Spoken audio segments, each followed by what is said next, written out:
Hello， 大家好，这是我早几个星期从国香园团购回来的那几颗石斛兰，一直等它们长花苞，到现在这些花苞没有办法长出来，也差不多全部黄掉了。今天呢，就来给它们重新种植一下。首先把这个塑料杯拿掉，这根铁线就是方便，如果要把它挂起来种植的话呢，就比较方便操作。根看上去还是可以的，估计这些水苔也是新裹上去的。植株看上去还是比较健康，这里有一个小芽。今天准备用一个新的方法来种植，这个方法是一位台湾的网友分享给我的。把塑料网卷起来固定好也就可以。首先把它剪开，剪这个石斛兰还是有一点技巧的，因为它的纤维比较多，所以首先用剪刀轻轻的在表面划几下，然后就剪开。首先把表面的纤维剪断，然后就比较容易剪开了，这样伤口也比较整齐。把这个长度计算好，头部的地方我保留的比较长，希望它也能长出高芽。头部这部分我准备用盆子种植，没有打算挂起来，所以这个铁线就没有什么作用，要把它弄掉。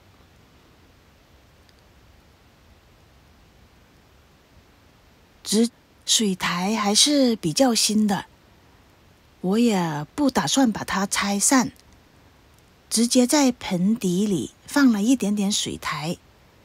今天用的植料就是这些珍珠岩混合了水苔、小石头、木炭、小树皮等等。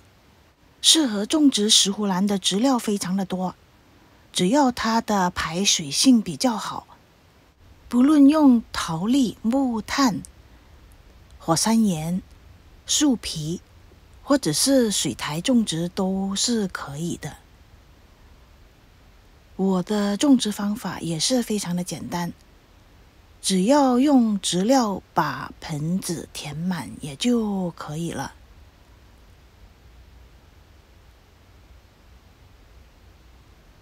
种植石斛兰的盆子，用小盆比大盆要好一些。用小的盆子挤一点，更能让它长新芽、长新根。种植石斛兰，不要把头部埋得太深，头部一定要外露在植料的表面上，这样更容易发芽的。好了，这颗石斛兰就可以这样挂起来种植了。接下来就是种植其他的植株。首先把它的长度计算好，大概是这个长度，把这些叶子都剪掉，然后就按这个长度一节一节的把它们剪开。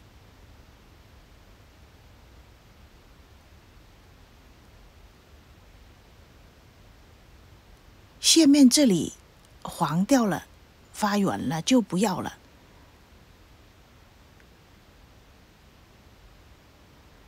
这些已经长过花苞的地方也把它种植起来吧。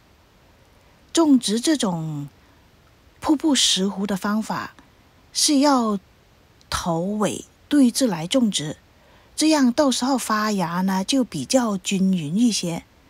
也就是第一条是头尾，然后第二条是尾头，这样摆放。首先把水苔塞进去，大概就8分满，不需要塞得很严实。把水苔塞满之后呢，就直接的把石斛兰的枝条放进去。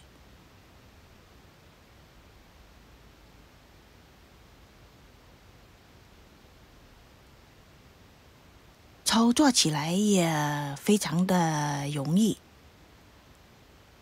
大概就这个样子。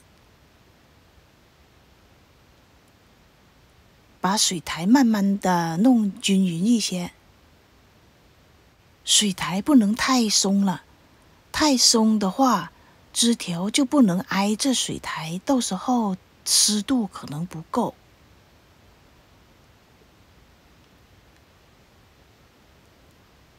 慢慢的整理，把这些水苔都弄均匀一些。这是我第一次尝试用这种方法来种植石斛兰。一直有一个把瀑布石斛种成一幅花墙的梦想，非常幸运得到一位台湾网友的指导。